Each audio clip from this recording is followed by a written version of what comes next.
মরণ থেকে যতই পালাও মরণ তোমায় নিবে ঘিরি, যদিও সুদূর আকাশ পরে লুকিয়ে সেথায় লাগাও সিঁড়ি। আইনামা তাকুনু ইউদরিকুমুল মাউত ওয়ালাউ কুনতুম ফি বুরুজিম মুশাইয়াদা। ও বান্দা, তোমার এত পাওয়ার, তোমার এত লেভেলের ক্ষমতা, তুমি যদি মনে করো আমি মরব না, আমি চিরজীবন বাঁচবো, তাহলে এই যুবকদেরকে আমি বারবার বলি, এই যুবকেরা, একটা সময় তোমরা অনুপ্রেরণার নাম ছিল মাইকেল জ্যাকসন। যেই মাইকেল জ্যাকসন চ্যাংচুং করে কি গান গায়, বিলিয়ন বিলিয়ন বিলিয়ন তার ভিউয়ার, তার সাবস্ক্রাইবারও অনেক। মাইকেল জ্যাকসনের টাকাও আছে, ডলারের অভাব নাই, বাড়ি গাড়ির কোনো অভাব ছিল না, আবার ভক্তবৃন্দের কোনো অভাব নাই, সব তার মধ্যে আছে। ও চিন্তা করলো দুনিয়ার মধ্যে আমি বাঁচবো 150 বছর। কয়শো? 150 বছর দুনিয়ার জমিনে আমি বাঁচবো, কারণ আমার টাকার অভাব নেই। মাইকেল জ্যাকসনের মনের মধ্যে চিন্তা, আমি 150 বছর বাঁচবো। দুনিয়ার সবচেয়ে বড় বড় পৃথিবীর 20 জন ডাক্তার তার সাথে লাগাইয়া রাখলেন সর্বদাই, দায়মান আমার সঙ্গে থাকবা, সর্বদাই আমার সঙ্গে থাকবা, আমার একটা পানি দিবা, 40 বার চেক করে আমারে পানি দাও, আমারে যা খাবার দেওয়া হবে 50-100 বার পর্যন্ত আমারে এটা চেক কইরা কইরা আমার হাতের মধ্যে দাও, এরপরে আমি আমার জবানের মধ্যে ঢুকাইতে পারি। এই কেন রে, 150 বছর দুনিয়ার মধ্যে আমি বাঁচবো। আল্লাহ কয়, তোরে তো আমি 150 বছর দিব না, তুই যদি আরো যেখানেই যাও, ওয়ালিকুল্লি উম্মাতিন নাজাল ইদা জা আজালুহুম লা ইস্তাখিরুনা সাআ ওয়া লা ইস্তাকদিমুন। আল্লাহ কয়, প্রত্যেকটা উম্মতের জন্য একটা নির্ধারিত টাইম আছে। আমি আল্লাহ যখন বলবো, ও মালাকুল মউত, বান্দার রূহটাকে তুমি কবজ করে নিয়ে আসো না, মালাকুল মউত বান্দার দুয়ারের সামনে এসে হাজির হয়ে যাবে। কারণ মালাকুল মউত কথা মানে কার কথা মানে? আল্লাহ যদি বলে, এই মালাকুল মউত যাও, এখনই যাও, সঙ্গে সঙ্গে আপনার দরওয়াজায় হাজির। তো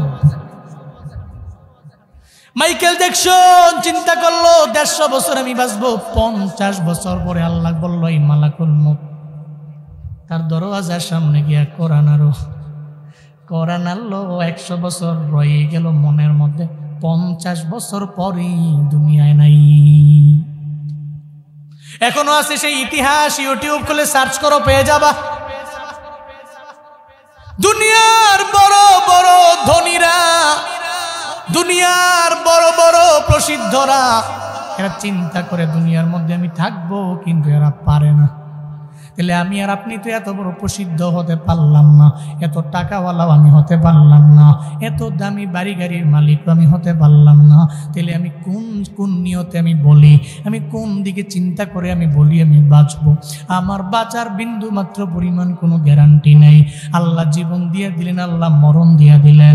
এই আমরা দুনিয়াতে আসলাম 2 জনের মাধ্যমে, একজনের নাম আদম আর একজনের নাম হাওয়া। ইয়া আইয়ুহান নাসু তাকু রাব্বাকুম الذي خلقكم من نفس واحدة وخلق منها زوجها وبث منهما رجالا كثيرا ونساء واتقوا الله الذي تساءلون به والأرحام। আল্লাহ পাক রব্বুল আলামিন জানায়া দেয়, এই দুনিয়ার মানুষেরা, আমি আল্লাহ তোমাদের বানাইলাম 2টা আত্মা থেকে। প্রথমত এক আত্মা বানাইলেন, আল্লাহ বানাইলেন আদম নবীরে। এরপরে আদম নবীর বাম পাজরে হাত দিয়ে আল্লাহ বানাইলেন হাওয়া। 2 জনের মাধ্যমে দুনিয়াতে যত পুরুষ আর নারী সব আল্লাহ বানাইলেন আদম নবী এবং হাওয়া আলাইহিস সালামের মাধ্যমে। এই দুনিয়াতে যত মানুষ আছে আমার মাওলা বানাইলো। ও বান্দারা, এই যে আদম নবীরে আল্লাহ বানাইলেন, বড় মায়া করে আল্লাহ বানাইলো। হযরতে আদম নবীও কি দুনিয়া থেকে বিদায় নেয় নাই? কথা কয় না কেন? না এখনো বেঁচে আছে? আছে বেঁচে? আদম নবী নাই? আল্লাহ উনারে হায়াত দিয়েছেন 1000 বছর। 940 বছর যখন হয়ে গেল, আল্লাহ বললেন, এই মালাকুল মউত, আমার আদম নবীর দরবারে যাও, রুটাকে কবজ করে নিয়ে আস। মালাকুল মউত হাজির হয়ে গেলেন আদম নবীর দরবারে। আইসা আদম নবীর দরবারে কয়, ও পয়গম্বর আদম, আপনার রুটাকে কবজ করার জন্য আমি চলে আসলাম। আনা মালাকুল মউত উকিলা বিকুম, আমার নাম হলো মালাকুল মউত। আমি চলে আসি, আমি এমন এক ফেরেশতা, আমার আল্লাহ আপনাদের রুটাকে কবজ করার জন্যই তো আমার বানাইলো। আদম নবী কয়, মালাকুল মউত, আমার তো হায়াত আরো বাকি আছে 60 বছর, 940 বছরে কেন আমার দরওয়াজার মধ্যে আইলা? মনে নাই নাকি আপনি যে হায়াত দিয়া দিছেন দাউদ নবীরে? হযরতে আদম নবী কয়, আমি দেই নাই। আল্লাহ কয়, আমার আদম নবী দেয় নাই যে বলল, উনি ভুলে গেল। কি গেল? ভুলে গেল। এই জন্য আদম নবী ভুলে যায়, ভুলে গিয়েছে, আদম নবীর সন্তানেরাও ভুলে যায়। যেই মা আপনার গর্বের মধ্যে নিয়ে বড় করলেন রে বাবা, 10টা মাস আপনার গর্বের মধ্যে নিয়ে বড় করলেন, আপনার যেই মা, আপনি বড় হয়ে যাওয়ার পর ওই মায়ের কথা বিন্দু মাত্র পরিমাণ আপনি স্মরণেও নেন না, ফোনও দেন না। আপনার বাসা ঢাকায়, আপনি খবরও নেন না আপনার মায়ে কেমন কেমন আর হালাত, একটু খবরও নেন না। আপনি মায়ের ভুইলা গেলেন, আপনার বাবারও আপনি ভুইলা গেলেন রে বাপ।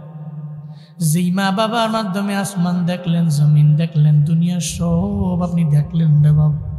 কপাল পোড়া সন্তান দেখবেন, হঠাৎ করে সন্তান আদি ঘরের মধ্যে আসার পরে পরিবার গঠন হয়ে গেল, এরপরে আর মায়েরও খবর নেয় না, বাবারও খবর নেয় না, এমন নিমুখেরাম সন্তান আছে না? না, ওদিন চোখের পানি ফেলে কান্না করলেও কোনো ফায়দা নাই। ও মানিকগঞ্জের যুবকেরা, সন্তানেরা, নিয়ত করে নেন আপনার মা বেঁচে আছে, মায়ের থেকে দোয়া নিয়ে চলেন না রে বাপ। আপনি মারে জানিয়ে দেন, মা আপনার দোয়া এত দামি দোয়া, যে দোয়ার কারণে আমি দামি চাকরি পেয়ে যাব, আমি ভালো করে চলতে পারবো, আমি সমাজের মধ্যে আমার দাম হবে আলাদা। আপনার মায়ের দোয়ার কারণে আপনার দামও বেড়ে যাবে, সম্মান বেড়ে যাবে রে বাপ। 2 মুঠো খেতে পারেন মনে করছেন সব আপনার পাওয়ার না রে বাপ। আপনার মা বাবার দোয়ার কারণে চলতে পারেন, আপনি খাইতে পারেন।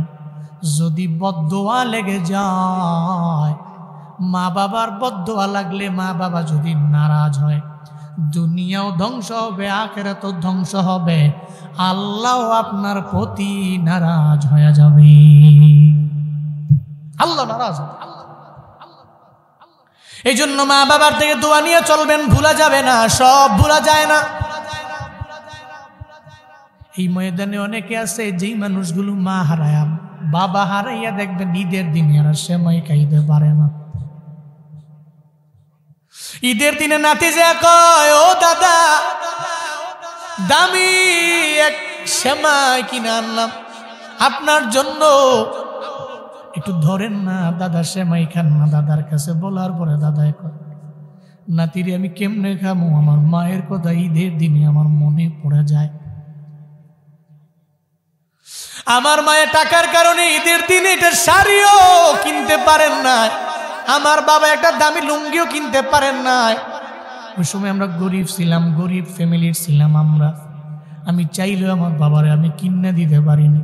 কত এমন হয়েছে ঈদের দিনে, ঈদের আগে বাজারের জন্য গেল, মার্কেট করার জন্য, আমার বাবা আমার মা আমার জন্য দামি একটা টুপি কিনলো, পাঞ্জাবি কিনলো, কিন্তু তার জন্য কিনে নাই। ও নাতি আজকে কেমনি আমি দামি পাঞ্জাবি পরে ঈদের ময়দানে যাবো রে, আমার বাবার কথা, আমার মায়ের কথা আমার মনে পড়ে যে আমি কেমনে যাব। এই সাটরিয়ার মুসলমানেরা, দিল্লির মুসলমানেরা, আপনার মা বাবা আপনার জন্য তো স্যাক্রিফাইস করলেন, মনে রাখবেন, চলে গেলে বুঝবেন, হার না হারাইলে জীবনেও বুঝবেন না রে বাপ। আদম নবী ভুলে গেলেন, এই জন্য আপনিও ভুলে গেলে চলবে না। আদম নবী ভুলে গেলেন এক জায়গায়, আমরা ভুলে যাই সব জায়গায়। আদম নবী ভুলে গেলেন, হযরতে আদম আলাইহিস সালাম ভুলে যাওয়া দেখে আমার আল্লাহ পাক রব্বুল আলামিন জানায়া দিলেন, রে হাই মালাকুল মউত, আমার আদমের আরো হায়াত বাড়ায় দাও 60 বছর। 940 বয়স হয়েছে, আরো বাড়ায় দাও, 60 বছর বাড়ায় দাও। যখন 1000 বছর হায়াত দেওয়া হলো আদম নবীর দরবারে, 1000 বছর চলে যাওয়ার পরে মালাকুল মউত হাজির হয়ে গেল, মরে নাই। আপনার দাদার দাদার দাদার দাদার নাম আপনি জানেন না, আপনার নাতির নাতির নাতির নাতি আপনার নামও জানবে না। মনে রাখবেন সব মানুষগুলো বিদায় নিয়ে চলে যাবে, থাকা যাবে না দুনিয়ায় রে বাপ। হযরত ইদ্রিস নবীও চলে গেলেন, আদম নবীর পরে দুনিয়াতে আসলেন। চতুর্থ আসমানে যাওয়ার পরে আল্লাহ মালাকুল মউত ওনার দরবারে পাঠাইয়া দিলেন। অনেক বড় ইতিহাস। ইদ্রিস আলাইহিস সালামের সাথে সম্পর্ক ছিল এক ফেরেশতার, সম্পর্ক থাকার পরে চতুর্থ আসমানের মধ্যে গেলেন। হযরত ইদ্রিস নবী ওখানে যাওয়ার পরে মালাকুল মউত হাজির হয়ে গেল। আর মালাকুল মউত এসে কয়, এই ইদ্রিস পয়গম্বর, আপনার রূহটাকে কবজ করার জন্য আমি হাজির হয়ে গেলাম, কই নিয়ে যাও, অসুবিধা নাই। কই চতুর্থ আসমানেই কি নেওয়া লাগবে? আল্লাহ জানাইছে এই কারণে এখানেই নেওয়া লাগবে, আর দেরি করা যাবে না। ইদ্রিস নবীও চলে গেল। শুধু তাই না, ও বান্দা, সুলাইমান নবীর এত পরিমাণ পাওয়ার, এর উপরে উনিও চলে গেলেন। হযরত সুলাইমান নবী চলে যাওয়ার আগে আজরাইলকে জানিয়ে দিলেন, এই মালাকুল মউত, আমার রূহটা কবজ করার আগে একটু আমার সময় দিয়া দিবা, আমার কাজগুলো সেরে আর পরে তুমি আমারে নিয়ে যাও, অসুবিধা নাই।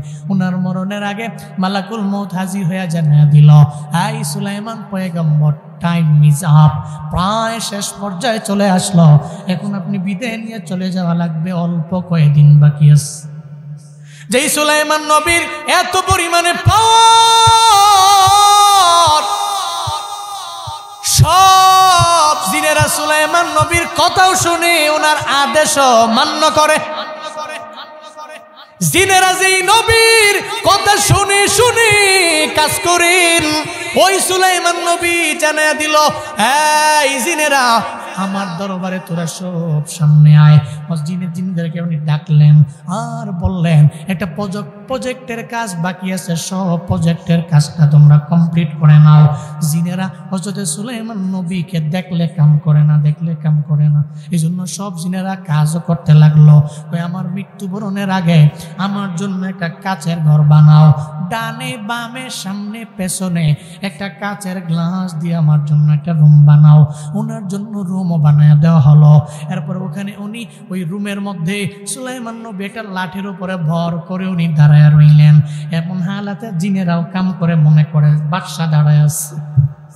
অথচ কয়েকদিন পরে মালাকুল মউত হাজির হয়ে গেল। উনি লাঠির উপরে দাঁড়ানো, মালাকুল মউত আইসা বলে, সময় শেষ, বিদায় নেন। সুলাইমান নবীকে আমার রুটে নিয়ে যাও, অসুবিধা নাই, নিয়ে যাও। সুলাইমান নবী রুটাকে কবজ করলেন। সুলাইমান পয়গম্বর দুনিয়া থেকে বিদায় নিয়ে চলে গেলেন, তবে লাঠির উপরে দাঁড়ায় রইলেন, লাঠির উপরে ভর করে দাঁড়ায় রইলেন। জিনেরা কয়, মালিক দাঁড়ায় আছে, কাজ করতে কোনো ফাঁকিবাজি করা যাবে না। দাঁড়ায় আছে মালিক, অথচ মালিক তো নাই, মালিক তো কোন রকম ভর করে দাঁড়ায় আছে। উনিও বড্ড চালাক ছিলেন, কারণ মালিক যদি চালাক হয় তো কর্মচারী কোনোভাবেই চালাকি করে পার পাওয়ার সুযোগ নাই। মালিক তো চালাক, কর্মচারী কিছু আছে দেখবেন অনেক চালাকি করে, এবং যে চালাক এজন্য মালিক আর বড় চালাক হয়, তুই জেনে যাবি আমার চোখ দুইটা তোর লবিয়াস, কাম করতি না, চালাকি করবা, চোরামি করবা, আমি তো আসি তো। হযরত সুলাইমান আলাইহিস সালাম বড় চালাক ছিলেন। তো উনি বলেন, আমি যদি মারাও যাই এরপরও জিনেরা তো আমার দেখবো, বাপরে মালিক তাকে আরিস, এই ভয়ে পুরো প্রজেক্টের কাজ শেষ করে ফেলবে। সুলাইমান নবীর ভয়ে পুরো জিনেরা সব প্রজেক্টের কাজ শেষ করলো। আল্লাহর কুদরত, আল্লাহর কারিশমা। এবার উনি যেই লাঠির উপরে ভর করে দাঁড়িয়েছিলেন, লাঠির মধ্যে উই পোকা আইসা ওই লাঠি খাইয়া ফেললো। লাঠির পাওয়ার শেষ, হঠাৎ করে লাঠি পড়ে গেল, উনিও ঠাস করে জমিনে পড়ে গেলেন। জিনেরা কয়ে, কামড় কি মালিক পড়ে গেল? দৌড়ে যায় দেয় সুলাইমান নবীর নাকের সামনে হাত নিয়ে, আর চলে না, মরছে কবে। এদিকে পুরো প্রজেক্টের কাজও শেষ। সুবহানাল্লাহ পড়বেন না? জিনেরা কয়, কামনা করলাম কি, কার দিকে তাকায়া পুরো প্রজেক্ট শেষ করলাম, এখন তো মালিকই নেই। এর মানে সুলাইমান নবীও চলে গেলেন। থাকতে পেরেছেন? থাকতে পেরেছেন? ওনার মতো পাওয়ার কি আমার আছে? আপনার আছে? আরে কথা কয় না তো, না থাকলে আপনারা তো পাওয়ার কেন, মরবেন না আপনি? সুলাইমান নবী চলে গেলেন। রাগী নবী হযরত মূসা আলাইহিস সালাম উনিও তো চলে গেলেন, দুনিয়ায় থাকতে পারেন নাই। যেই মুসা নবীর এত লেভেলের পাওয়ার, এত ক্ষমতা, চলে গেলেন মুসা রাগী নবী। হাতে কথা বলবো না, মুখে কথা বলবো না, আগে হাত চলবে। যে মুসা নবী এত রাগী ছিলেন, ফেরাউনের বাবুর্চির এক থাপ্পড় দিয়ে মেরে ফেলছে। এমন রাগী নবী মুসা, ওই মুসা নবী মরেন নাই, কেউ মারা গেছেনি। মুসা নবীও মারা গেলেন, এত পরিমাণের রাগী মানুষটা, রাগী নবীটাও তো মারা গেলেন। হযরতে মুসা নবীর দরবারে আজরাইল যখন আসলো, আল্লাহ পাঠাইল, সে সালামও দেয় নাই, অনুমতিও নেয় নাই, দরওয়াজা দিয়ে ঢুকে গেল মুসা নবীর সামনে। মুসা নবীর সামনে যাওয়ার পরে আসসালামু আলাইকুম ইয়া মুসা এটা বলল না, সামনে যা কয় আপনার রূহটাকে কবজ করার জন্য আল্লাহ আমারে পাঠাইল। কে তুমি? কয় না মালাকুল মউত। আমার চিনো? এক থাপ্পড় দিছে, এক চোখ কানা হয়ে গেছে। সুবহানাল্লাহ পড়বেন না? এক থাপ্পড় দিছে, এক চোখ কানা। এবার মুসা নবীর আজরাইলের চোখ কানা হয়ে গেছে, তো আল্লাহর কাছে আল্লাহ কামড় হইল কি? আপনার নবী তো এমন চর মারছে, চোখ কানা হয়ে গেছে। মানবের বেশে উনি গিয়েছিলেন, মানবের বেশে গিয়েছিলেন, থাপ্পড় মারছে, চোখ কানা হয়ে গেছে। আল্লাহ কয় আমার পাগলা নবী মুসারে তুমি চিনলা না? ও তো রাগী মানুষ, তো রাগী নবী। সুবহানাল্লাহ পড়বেন না? রাগী ছিলেন, অনেক রাগী। সালাম টালাম দেও নাই, পারমিশনও নেও নাই, রুমে ঢুকে গেছো না, ঢুকে যায় রু কবজ করার জন্য। তোমার সর দিছে না, কি করবে? আচ্ছা দাঁড়াও, আমার নবীরে আমি আমার দরবারে নিয়ে আসব, এই ব্যাপারে আমার নবীর ব্যাপারে আমি সিদ্ধান্ত নিয়ে নিব। আল্লাহ পাক রব্বুল আলামিন জানিয়ে দিলেন না মুসা, ও পয়গম্বর আমার, আপনাকে আমি নিয়ে আসব, এখনই নিয়ে যাবেন না, পরে, অনেক পরে। তাহলে আমাকে কি বলবেন আপনি বলেন। আল্লাহ কয় রে মুসা, তোমার হায়াতের বেলাটা আমি অনেক বাড়াইয়া দিব। দেখো সামনে কি এটা গরু, এই গরুর পশমের ওপরে তোমার হাতটাকে তুমি রেখে দাও।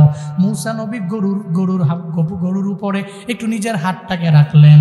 আল্লাহ পাক রব্বুল আলামিন জানায়া দিলেন, তোমার হাতের নিচে গরুর যতটা পশম আছে ওই পরিমাণ হায়াত আমি আল্লাহ তোমারে দিলাম।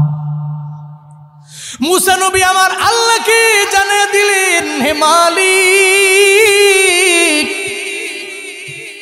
আমার হাতের নিচে যত পশম, এই পশম পরিমাণ হায়াতের পর আমার দরবারে মালাকুল মউত আসবে কিনা। আল্লাহ কয় রে মুসা, যতই তুমি হায়াত পাও, 2000 বছর পাও, 2500 বছর পাও, 3000 বছর পাও, 3500 বছর হায়াত তুমি পাও, তুমি যতই পশম পরিমাণ হায়াত বান্দা তুমি পেয়ে যাও, ও নবী আমার যদি পেয়ে যান, কিন্তু মনে রাখবেন সুম্মাল মাউত, এরপরেও আপনার মরণ বরণ করা লাগবে, এরপরেও মালাকুল মউত আপনার দরওয়াজায় হাজির হয়ে যাবে, কিয়ামত পর্যন্ত আপনিও থাকতে পারবেন না। মুসা নবী এবার আল্লাহরে কয়, ও আল্লাহ, যেহেতু থাকতেই পারবো না, তাহলে আর থাইকা লাভ নাই, মালাকুল মউতরে পাঠান। উনিও চলে গেলেন। এরপরে আমার মায়ার নবীর পালা, নবীও মারা গেলেন, ইন্তেকাল করলেন আমার পয়গম্বর। মদিনাওয়ালা নবীও দুনিয়া থেকে বিদায় নিয়ে চলে গেলেন। সবুজ গম্বুজের নিচে শায়িত আমার পয়গম্বর ওখানে আছে, নামাজরত অবস্থায় আমার মায়ার নবী জায়গার মধ্যে আছে। আমার মায়ার নবী ইন্তেকাল করলেন, দুনিয়ার মধ্যে থাকতে পারলেন না। যদিও আল্লাহ বলেছিলেন আপনি কি আসবেন না থাকবেন, নবীজি বলেছিলেন উম্মতের দায়িত্ব নিয়ে নাও, তাহলে আমি চলে আসব। আল্লাহ একদিন আজরাইলকে পাঠাইলেন, ও আজরাইল, আমার নবীর দরবারে যাও, আমার নবীর কাছ থেকে পারমিশন নেও, যদি পারমিশন দেয় তাহলে আমার নবীর রূহটাকে কবজ করে নিয়ে আসবা, আর যদি পারমিশন না দেয় তাহলে আমার নবীর রূহটাকে কবজ করতে পারবা না। আজরাইল আসলেন, আমার মায়ার নবীর সামনে এসে দাঁড়ায়া বলে, ও পয়গম্বর, আল্লাহ বলেছেন রফিকে আলার দরবারে আপনার যাওয়ার জন্য, নবী গো আপনি পারমিশন দিলে রূহটাকে আমি বের করে নিয়ে যাব, আর যদি পারমিশন না দেন আমি নিতে পারবো না। আমার মায়ার নবী কয়, ও ফেরেশতা, আমার রূহটাকে তুমি নিয়ে যাবা, তবে দাঁড়াও, একটা কথা আমার বাকি আছে। আমার কিছু উম্মত আছে যে উম্মতের আমি নবীর জন্য বড় পাগল পাড়া হয়ে যাবে, এরা আমি নবীরে পাবে না, আমি নবী নবীর জন্য এরা চোখের পানি ফালায়া ফালায়া কান্না করবে। আমি নবীর বয়ান শুই না, এরা ঘরের মধ্যে শুয়ে শুয়ে চোখের পানি ফালায়া কানবে। এরা সাহাবায়ে কেরামের জীবনী শুই না, চোখের পানি ফালায়া ফালায়া এরা কান্না করবে। বাংলাদেশ কত দূরে, এরপরে এখানকার মানুষগুলো আমার নবীর জন্য কি পরিমাণে পাগল। এরা নবীর ইশকে নিয়ে নিয়ে আগায়া যায়। কবে আমি যাব মক্কায়, কবে আমি যাব মদিনায়। এটা ডেলেবার, একটা দিন মজুর, এরপরেও দেখবেন তার চোখের ডগায় পানি। একটা বড় লোক যদি হজের জন্য যায়, যাওয়ার আগে তারে জানায়া দেয় মক্কায় যাও, বাইতুল্লাহর কালো গিলাফের মধ্যে ধরবা। এরপরে আমার জন্য রবের দরবারে একটু আবদার জানাইও, আল্লাহ যাতে আমারে মক্কায় রয়ে যায়, আল্লাহ যাতে আমারে মদিনায় নিয়ে যায়। এমন কোনো বান্দা নাই যে নবীর রওজায় যেতে চায় না। আমার নবীর পাগল পারা, আমার নবীর ইশকের বড় আশিকেরা নবীর জন্য বড় পাগল। এই ময়দানের মানুষেরা, আপনারাও তো অনেকে আছেন নবীর রওজায় যাওয়ার জন্য গুনগুনায় কান্দেন, কিন্তু আল্লাহ আপনারে নেয় না। হয়তো অ্যাবিলিটি নাই, হয়তো আপনি সময় পাচ্ছেন না যাওয়ার জন্য। মনে রাখবেন, অন্তরের মধ্যে ইশক নিয়ে যদি দুনিয়ার মধ্যে চলা যায়, আপনার জীবনে একবার হলেও আল্লাহ মক্কা মদিনায় নিবে। একা এই কবরের মধ্যে আপনার মাও নাই, বাবাও নাই, পরিবারও নাই, ছেলেও নাই, মেয়েও নাই, আপনার কেউ নাই। কবরে আপনি একারে বাবা। আযাবের ফেরেশতারা আযাব দেওয়ার জন্য, শাস্তি দেওয়ার জন্য যখন আপনার পায়ের বরাবর চলে আসবে। আব্দুল্লাহ ইবনে মাসউদ রাদিয়াল্লাহু তাআলা আনহুর বর্ণনা, তিনি বলেন, সূরাতুল মুলক পাঠ করনেওয়ালা বান্দার পায়ের বরাবর যখন কবরের মধ্যে আযাবের ফেরেশতা এসে দাঁড়ায়া যাবে তারে শাস্তি দেওয়ার জন্য, সূরা মুলক তার পায়ের বরাবর গিয়া দাঁড়ায়া যাবে। কয় কি জন্য আসলা? কয় শাস্তি দেওয়ার জন্য আসলাম। কয় পারবা না, কারণ এই বান্দা পায়ের উপরে দাঁড়াইয়া নামাজ পড়েছে, তার পায়ের বরাবর এত পরিমাণে কষ্ট হয়েছে, ও নামাজে দাঁড়াইয়া আমি মুলকের এত সুন্দর করে তিলাওয়াত করে করে বান্দা পড়লো, জীবনেও কোনো দিন এই পায়ের মধ্যে তুমি কোনো শাস্তি দিতে পারবা না। এরপরে চলে যাবে বুক এবং পেট বরাবর। ওখানে যাওয়ার পরে বুক এবং পেট বরাবর যাওয়ার পরে সূরাতুল মুলক আবার প্রতিবন্ধক হয়ে দাঁড়ায়া যাবে। এই তার পেটে এবং বুকের মধ্যেও তুমি আযাব দিতে পারবা না। কয় কেন দিতে পারবো না? ওই বান্দা তো তার বুকের মধ্যে আমি সূরাতুল মুলকের ধারণ করে নিল, ভুলে নাই। ও রাতের বেলা ঘুমানোর আগে এশার নামাজের পর সূরা মুলক না পড়ে ঘুমায় নাই। বুক এবং পেটের মধ্যে আযাবের ফেরেশতারা আযাব না দিতে পেরে চলে যাবে মাথা বরাবর। এখন বলবে তোর মাথার মধ্যে শাস্তি দেওয়া হবে, ওখানেও গিয়াও সূরাতুল মুলক দাঁড়ায়া যাবে। প্রতিবন্ধকতার নিজেই হইয়া দাঁড়ায়া যাবে। একটা পর্যায়ে বলতে থাকবে, এই আযাবের ফেরেশতা বান্দার মাথার মধ্যেও আঘাত করতে পারবা না, শাস্তি দিতে পারবা না। ওই কেন শাস্তি দিতে পারবো না? ওই কারণ হলো এই বান্দা তো তার ব্রেইনের মধ্যে আমি সূরাতুল মুলকের সংরক্ষণ করলো, আমি সূরাতুল মুলকের সেভ করে নিল। এই আযাবের ফেরেশতা এখান থেকে তুমি চলে যাও।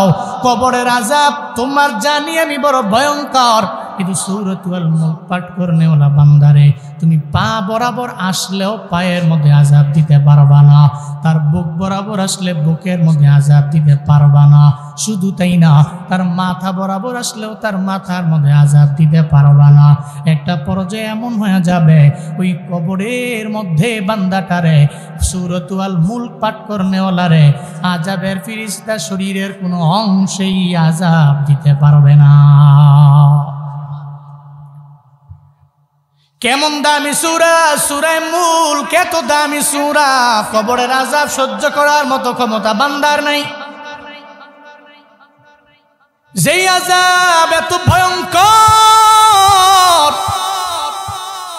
যেই আযাবের ব্যাপারে নবী নিজেও রবের দরবারে কাঁদতেন। মদিনাওয়ালা নবী রবের দরবারেও চোখের পানি ফেলে ফেলে কাঁদতেন কবরের আযাবের ভয়। শুধু তাই না, আম্মা জান আয়েশা বলেন একদিন এক ইহুদি নারী আমার সামনে আয়েশা আমারে বলতে লাগলো, হ্যাঁ আয়েশা, কবরের আযাব বড় ভয়ঙ্কর, তুমি তোমার স্বামীরে জিজ্ঞেস করিও, আল্লাহ তোমার কবরের আযাব থেকে বাঁচায়া দেখ। আম্মা জান আয়েশার এই কথা বলার পরে নবীজি আসলেন। আসার পরে আম্মা জান আয়েশা বলে, ও পয়গম্বর, একটা ইহুদি মহিলা বলল কবরের আযাব নাকি ভয়ঙ্কর, এটা সত্য না মিথ্যা? নবী বলেন এটা সত্য। আম্মা জান আয়েশা বলেন, এরপর থেকে আমি আমার মদিনাওয়ালা নবীর দিকে ফলো করতাম। আমি দেখতাম এমন কোনো নামাজ নাই যেই নামাজের পরে আমার নবী আল্লাহর দরবারে চোখের পানি ফেলাইয়া কবরের আযাবের ভয়ে কান্না করে নাই। কেন কান্না করবে না? কারণ এই আযাব তো এমন ভয়ঙ্কর লেভেলের আযাব। এই বান্দারা জাহান্নামের আগুনে জ্বলবেন, দেখবেন আপনার ডানে বামে বহু মানুষ জাহান্নামী হয়ে গেল, মানুষের অভাব নাই। হাসরের ময়দানে আপনি যাবেন, ওখানেও দেখবেন মানুষের অভাব নাই। মিজানের দাঁড়িপাল্লায় আপনি যখন হাজির, ওখানেও দেখবেন মানুষের অভাব নাই। আপনার দুনিয়াতে শাস্তি দেওয়ার সময় আপনার দেখবেন ডানে বামে সামনে পেছনে মানুষের অভাব নাই, সব জায়গায় মানুষে ভরা। কিন্তু কবরের মধ্যে আপনি চলে গেলেন বান্দা, ওখানে একা, ওখানে দরওয়াজাও নাই, জানালাও নাই, ওখানে গেটও নাই, কোনো কিছু নাই, ওখানে সব আপনার একা একাই তো ভোগ করা লাগবে। এই জন্য মদিনাওয়ালা নবী শিখাইয়া দিয়া গেলেন কেমনে রবের দরবারে দোয়া করবা।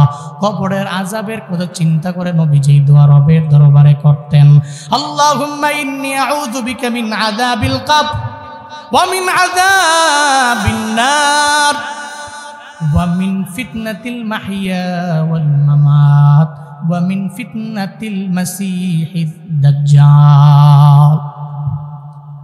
নবীজি রবের দরবারে দোয়া করতেন, হে মালিক, ইন্নী আউযু বিকা মিন আযাবিল কবর, আমি তোমার দরবারে আশ্রয় কামনা করি, প্রার্থনা চাই। ও আল্লাহ, তোমার দরবারে আমি কবরের আযাব থেকে তোমার দরবারে পানা চাই। শুধু তাই না, ওয়া মিন আযাবিন নার, ও আল্লাহ জাহান্নামের আযাব থেকে তোমার দরবারে আমি পানা চাই। শুধু তাই না, ওয়া মিন ফিতনাতিল মাহইয়া ওয়াল মামাত, ও আল্লাহ জীবন মরণের যেই ফিতনা, সেই ফিতনা থেকে তোমার দরবারে পানা চাই। কারণ মৃত্যুর আগের যে যন্ত্রণা, এই যন্ত্রণা সহ্য করার মতো ক্ষমতা বান্দার মাঝে নাই, বান্দার মাঝে নাই। শুধু যদি এমন হয় আপনি নামাজি, আপনি মুমিন, আপনি রবের দরবারে অনেক দামি, আপনি রবের দরবারে সম্মানী, আপনার বিষয়ে বিন্দু মাত্র পরিমাণ কোনো টেনশন নাই। ও বান্দা, পিঁপড়ায় কাটতে গিয়া যেটা কষ্ট হয় এর চাইতে আরো কম কষ্ট আপনার হবে আপনার মরণের সময়ে। কিন্তু যদি এমন হয় আপনি নামাজও পড়লেন না, রোজাও রাখলেন না, আমলও করলেন না, সারাদিন রাত লাগাইয়া আপনি যত অন্যায় করেছেন, আপনি করলেন চোখের জেনা, আপনি করলেন হাতের গুনাহ, আপনি করলেন পায়ের গুনাহ, আপনি করলেন মুখের গুনাহ, আপনার পুরা বডিটাই গুনাহে ভরা। ও বান্দা, ও তোমার জন্য তো এত আযাবটা সহজ হবে না, এবং মৃত্যুর যন্ত্রণাটাও সহজ হবে না। এত পরিমাণে বান্দা আমার তোমার জন্য কষ্ট হয়ে যাবে যদি আমি নামাজ না পড়ি, যদি আমি রোজা না রাখি, যদি আমি আমলের লাইনে অগ্রগামী হতে না পারি। এই একটা বকরি, একটা ছাগলের যদি জবাই না কইরাই যদি তারে সিলা হয়, উল্টো যদি চামড়াটা সিলে ফেলা হয়, কত পরিমাণ কষ্ট হবে মদিনাওয়ালা নবী জানায়া দিলেন। এর চাইতেও গুনাহগারের মৃত্যুর যন্ত্রণাটা এর চাইতেও বড় কষ্ট হবে, রূহ কবজ করার সময় এর চাইতেও বেশি কষ্ট হবে। ও বান্দা, আমি জানি আপনি জানেন এই যন্ত্রণা সহ্য করার মতো ক্ষমতা আমাদের মাঝে নাই। এই জন্য নবী ও রবের দরবারে দোয়া করতেন, ও আল্লাহ, ওয়া মিন ফিতনাতিল মাহইয়া ওয়াল মামাত, ও আল্লাহ জীবন মরণের ফিতনা থেকে তুমি আমারে বাঁচাও। শুধু তাই না, আল্লাহর দরবারে নবী দোয়া করতেন, ও আল্লাহ দাজ্জালের ফিতনা থেকে তুমি বাঁচাও, দাজ্জালের ফিতনা থেকে ও আল্লাহ তোমার দরবারে আমি পানা চাই, তুমি বাঁচায়া দাও। রবের দরবারে নবী দোয়া করতেন। তাহলে নবীর উম্মতেরা কেন রবের দরবারে এমন দোয়া করবে না? এখানে এমন কেউ আছেন নি, হুজুর আমি কবরের আযাব সহ্য করতে পারবো? আছেন? হাত তুলে দাঁড়াইয়া বলতে পারবেন, হুজুর কবরের আযাব যাই হোক, আগুন টাগুন যাই হোক, সব সহ্য করতে পারবো, আমি সাপের কামড় আমি সহ্য করতে পারবো। পারবেন? পারবেন? একটু নিজের নিজে জিজ্ঞেস করেন, যদি আপনি পারেন তাহলে আপনার যা মন চায় ওটাই করেন। আর যদি মনে করেন যে না, এ আযাব সহ্য করার মতো ক্ষমতা আমার নাই, তাহলে সূরাতুল মুলক তিলাওয়াতের কোনো বিকল্প নাই। এখন সূরাতুল মুলক যে ডেইলি পড়ে ও তো 5 ওয়াক্ত নামাজও পড়ে। এখন যদি এই চিন্তা করেন যে নামাজ টামাজ বাদ দিয়া ডেইলি খালি একবার সূরাতুল মুলক পড়মু, কবরের আযাব প্রত্যেকে ডরেই যাইতো না, না নামাজ পড়া লাগবে। সূরাতুল মুলক যে কন্টিনিউ করে ও তো নামাজও পড়ে, সুবহানাল্লাহ পড়বেন না। সূরাতুল ইয়াসিন যে কন্টিনিউ করে ও তো নামাজও পড়ে, কারণ যে তিলাওয়াত করতে পারে ও নামাজও পড়তে পারে। আর যে নামাজও পড়ে না ও তো তিলাওয়াতও করে না, ও তো জিকির করে না, ও দুরূদ পড়ে না, ও কিচ্ছু করে না, কোনো ভালো লাইনে ও যায় না। আল্লাহ আমাদের সবাইকে সূরাতুল মুলক কন্টিনিউ করার তৌফিক দান করেন। আরো জোরে পড়েন আমিন। তাবারাকাল্লাযী বিয়াদিহিল মুলকু ওয়া হুয়া আলা কুল্লি শাইইন কাদির। চিল্লা পড়েন আল্লাহু আকবার, আরো জোরে আল্লাহু আকবার। আল্লাহ পাক বলেন তাবারাকা, বরকতময় উনি, আল্লাযী তাবারাকাল্লাযী বিয়াদিহিল মুলক, বরকতময় রব যার হাতের মধ্যেই রয়েছে রাজত্ব। বিয়াদিহিল মুলক, আসমান জমিনের সব রাজত্বের মালিক কে? আল্লাহ হলেন মালিকুল মুলক। আল্লাহ কয় আমি রাজা দিনাস। ও বান্দারা, যারে আমি মন চাই তারে রাজা বানাই, যারে আমি মন চাই না তারে বানাই না। কুলিল্লাহুম্মা মালিকাল মুলকি তুতিল মুলকা মান তাশা ওয়া তানজিউল মুলকা মিম্মান তাশা ওয়া তুইজ্জু মান তাশা ওয়া তুযিল্লু মান তাশা বিয়াদিকাল খায়র ইন্নাকা আলা কুল্লি শাইইন কাদির। চিল্লা পড়েন আল্লাহু আকবার। আল্লাহ পাক কয় নবী আপনি বলুন আল্লাহুম্মা মালিকাল মুলক, আপনার রব তো রাজাদিরাজ রব। তুতিল মুলকা মান তাশা, যারে মন চায় আল্লাহ রাজত্ব দিন। আল্লাহ যারে চায় না জীবনেও কোনোদিন ওরে রাজত্ব দিবে না। পুরা দুনিয়ার বাদশাহী আমার আল্লাহ দিলেন 4 জনেরে, হযরতে সুলাইমান আলাইহিস সালাম, হযরতে সুলাইমান আলাইহিস সালাম, যুলকারনাইন, এরপরে নমরুদ আর বখতেনসর। এই 4 জনরে আল্লাহ পুরা দুনিয়া রাজত্ব দিয়ে দিলেন। আই সুলাইমান নবীও ছিলেন, আবার বাদশাহ। শুধু তাই না, যুলকারনাইনরাও দিলেন, আবার পরীক্ষা করার জন্য নমরুদরাও দিলেন, বখতেনসরকেও দিলেন। কিন্তু এরা চেয়ার পাইয়া জালেম হয়ে গেল। বর্তমানেও চেয়ার পাইয়াই তো মানুষ কেমন জানি জালেম হয়ে যায়। ওর মতো ভালো মানুষ একটাও নাই, কিন্তু চেয়ার পাওয়ার পরে কেমন জানি হয়ে যায়। নির্বাচনের আগে এক কথা কয়, ভোট পাইয়া চেয়ারটা পাইয়া গেলে এরপরে ওর সাথে কথাও বলা যায় না, ঠিক কিনা? নির্বাচনের আগে হাতের সাথে মুসাফা করলে মনে হয় বালিশের সঙ্গে মুসাফা করলাম। হাত না বালিশ, কিন্তু কপাল পোড়া ও নির্বাচিত হওয়ার পরে এই বালিশ মার্কা হাতটা দিয়ে মানুষের উপরে জুলুম করে, নির্যাতন করে।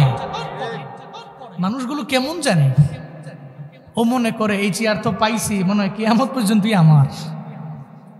আর বিশেষ করে বাংলাদেশের এই লোকেরা, এই সমস্ত যারা এই নেতারীতি করে, এই সমস্ত লোকদের ভিতরে নেতৃত্বের লোভ আছে। হুজুর কোন আর মুজুর কোন আর যাই কোন, নেতৃত্বের লোভেরা সব এক একটা অন্ধ। নেতৃত্বের লোভেরা অন্ধ হয়ে পড়েছে। যদি নেতৃত্বের লোভে অন্ধ না হইত তাহলে এই হুজুররা কবে মিলিয়ে যাইত। আমরাই কই কি কমু, কিন্তু কষ্ট লাগে। আল্লাহ সঠিক বুঝদান করেন। এই যে মানুষগুলো এনে আছে, আপনি সবগুলা মানুষের মধ্যে আমার মনে হয় 90% লোকেরা আপনি ডাক দিয়ে নিয়ে জিগান, ভাই যদি দেখেন যে হুজুররা সব মিলা গেছে, খুশি হবেন? খুদার কসম এই ব্যক্তি তার জবান দিয়ে বলবে আলহামদুলিল্লাহ। আপনি জিগান আপামর জনতা যারা আছে, যারা আম মানুষ, না গেছে মাদ্রাসার বারান্দায়, না স্কুলের বারান্দায়, হ্যার ভিতরে কোনো জ্ঞান নাই, কিন্তু হ্যাঁ চায় হুজুর রাখুক। কিন্তু আমরা পারি না, লোভ, খালি চেয়ার একটা হলেই কাফি। কিন্তু এই চিন্তা কেউ করে না, পুরা দেশ তো ইসলামপন্থীরা চালাইলে পুরা দেশ ঠিক হবে। সবাই চিন্তা করে এক চেয়ার পাইছি তো কাফি। জনগণ চায় সব চেয়ার দেওয়ার লেগা, আর হুজুরে কয় আমার এক চেয়ার হলেই যথেষ্ট। আল্লাহ বড়দেরকে সঠিক বুঝদান করেন।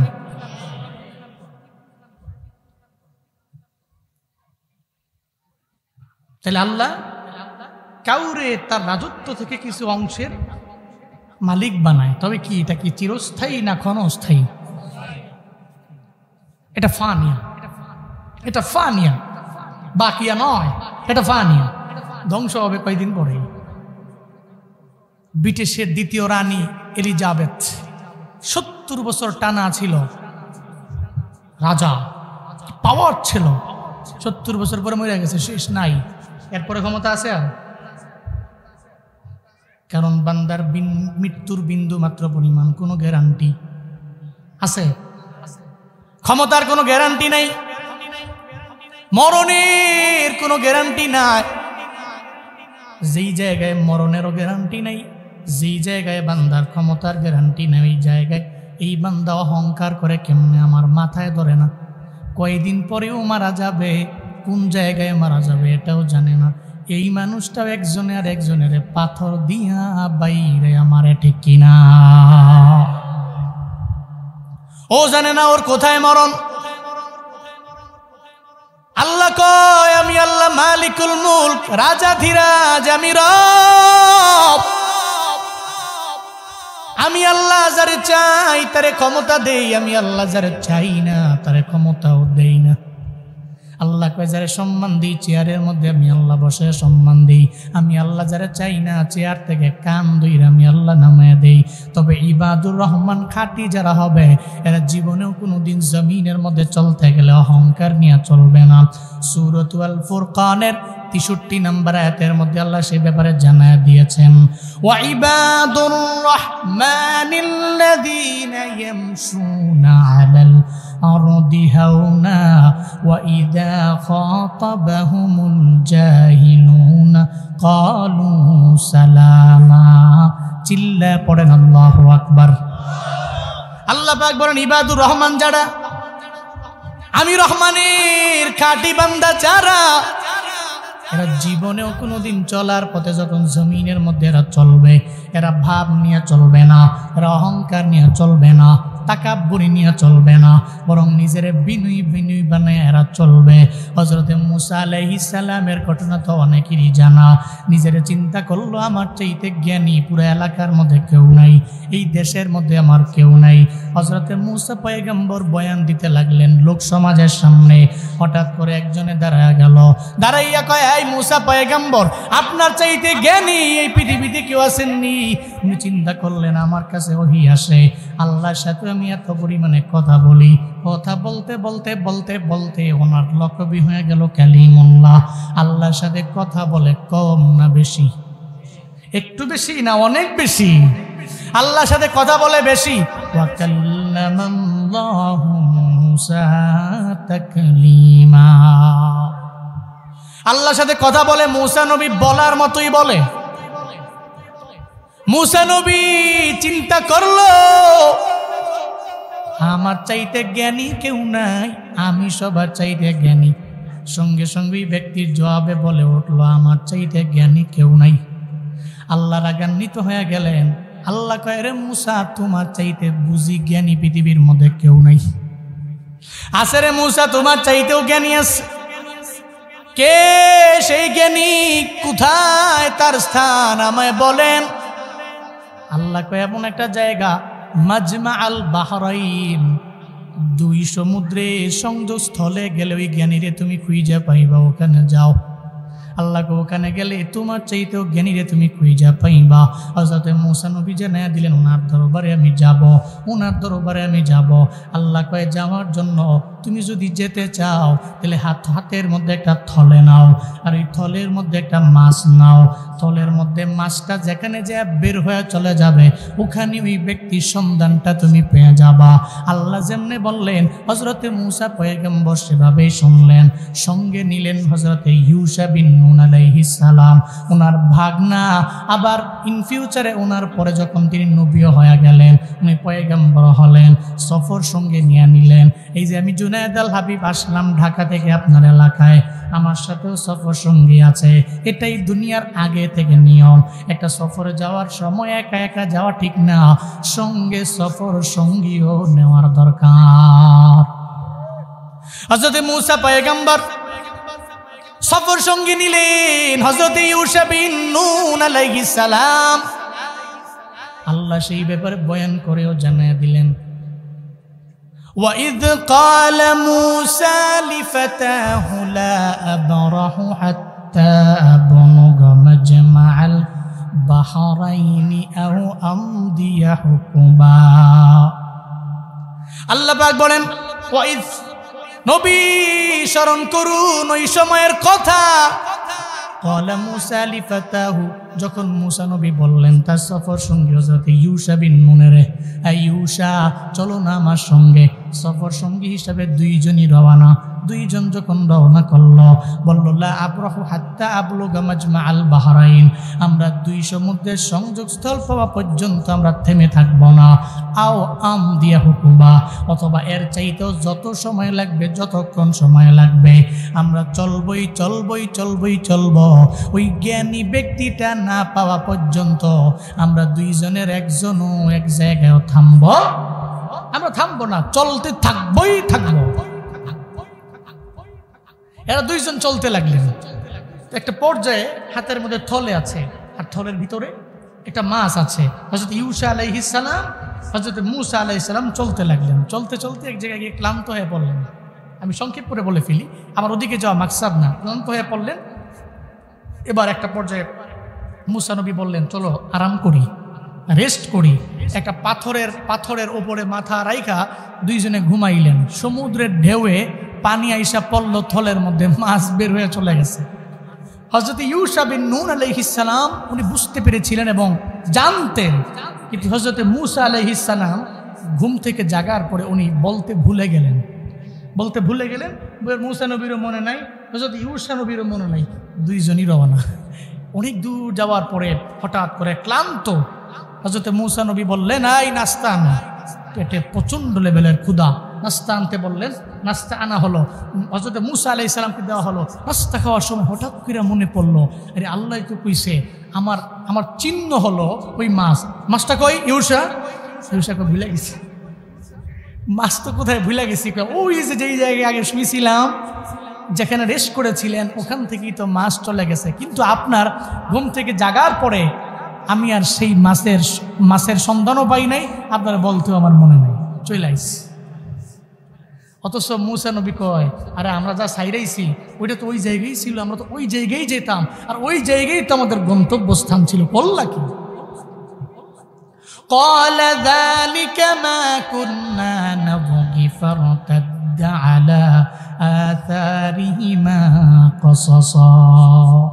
হযরত মূসা নবী বললেন, যালিকা মা কুন্না নাবগি, যা অতিক্রম করে এসেছি, যেই জায়গা অতিক্রম করেছি ওই জায়গার মধ্যেই তো আমাদের ডেস্টিনেশন ছিল, গন্তব্যস্থানটা ওই জায়গার মধ্যে ছিল, কেন বললা না? এবার দুইজনে আবার চলে গেলেন, দুইজনে আবার উল্টা পথে হাঁটতে লাগলেন। ফারতাদ্দা আলা আথারিহিমা কসাসা, আবার তারা আগের রোডের মধ্যে পুনরায় হাঁটতে লাগলেন। হযরত মূসা এবং ইউশা আলাইহিস সালাতু ওয়াস সালাম ওখানে যাইতে যাইতে যাইতে যাইতে সঙ্গে সঙ্গে একজন লোক পেয়ে গেলেন। যারে পাইলেন উনি তো অনেক জ্ঞানী মানুষ, ওনার নাম হলো হযরত খিজির আলাইহিস সালাম। জ্ঞানী মানুষটারে পেয়ে গেলেন। এত জ্ঞানী মূসা নবী ভাবলেন, আমার চাইতে জ্ঞানী কেউ নাই। আল্লাহ কয়, মূসা তোমার চাইতেও জ্ঞানী আছে, তার নাম হলো খিজির আলাইহিস সালাম। হযরত খিজির আলাইহিস সালামকে সঙ্গে সঙ্গে যখন পেয়ে গেলেন, قال له موسى هل أتبعك على أن تعلمني مما মিম্মা উল্লিমতা রুশদা। সঙ্গে সঙ্গে ক্বালা লাহু মূসা, মূসা নবী খিজিরকে বললেন, এই জ্ঞানী মানুষ, আপনার মতো এত জ্ঞানী এই জগতে কেউ নাই। আল্লাহ বলেছেন আপনার চাইতে জ্ঞানী কেউ নাই, এজন্য জ্ঞান অন্বেষণ করার জন্য আমি আপনার সামনে হাজির হয়ে গেলাম। হাল তুআল্লিমানি মিম্মা উল্লিমতা রুশদা, আল্লাহ আপনারা যে ইলম দিলেন ওই ইলম থেকে আমারে কিছু দেওয়া যাবে নাকি? হাল আত্তাবিউকা, আমি কি আপনাকে ইত্তেবা করতে পারবো নাকি? আমি আপনাকে অনুসরণ করতে পারবো নাকি? আমি আপনাকে অনুকরণ করতে পারবো নাকি? আপনার পেছনে পেছনে পেছনে আমি চলতে পারবো নাকি?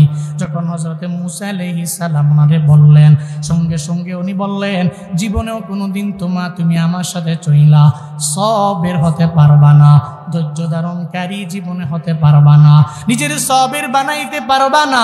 লান তাস্তাতিআ মাইয়া সাবরা, ও মূসা জীবনে কোনোদিন নিজের সবির বানাইতে পারবা না।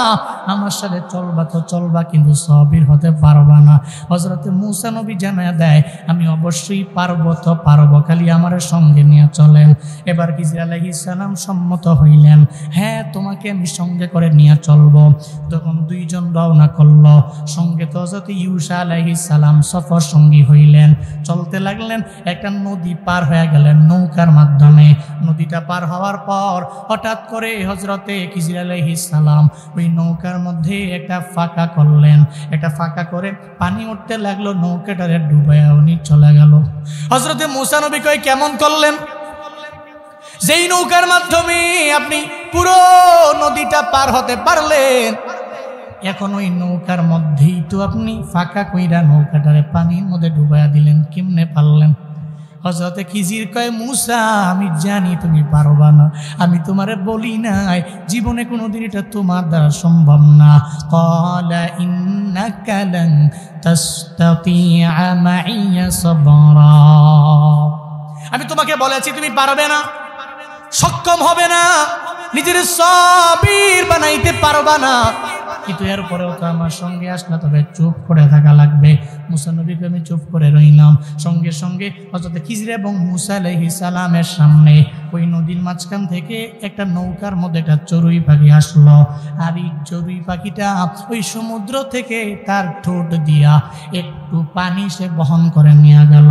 হযরত খিজির আলাইহিস সালাম মূসা নবীরে জানায়া দেয়, রে মূসা, এই যে পাখিটা তার ঠোঁটের মধ্যে পানি নিয়ে ওইটা চলে গেল, তুমি জানো না এই মূসা তোমার বিন্দু মাত্র পরিমাণ মনে হয় কোনো ধারণা নাই।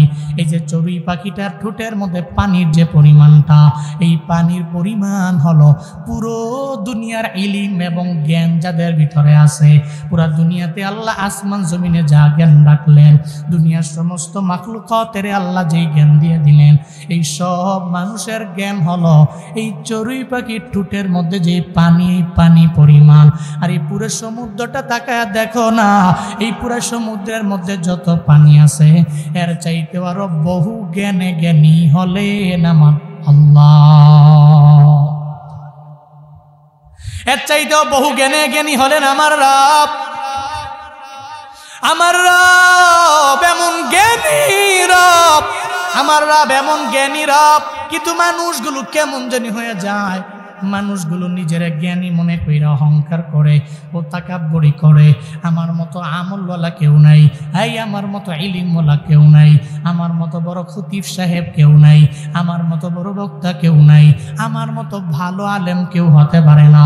আমি নিজেরটা নিজেই যদি জাহির করি, আমি জুনায়েদ আল হাবিবও যদি আজকে আপনাদের সামনে বইলা যাই, এই আমার মতো বড় বক্তা কেউ নাই, একটু বলেন না বলার তারা আমার বিন্দু মাত্র পরিমাণ কোনো ফায়দা আছে? আছে? কোনো ফায়দা আমার নাই।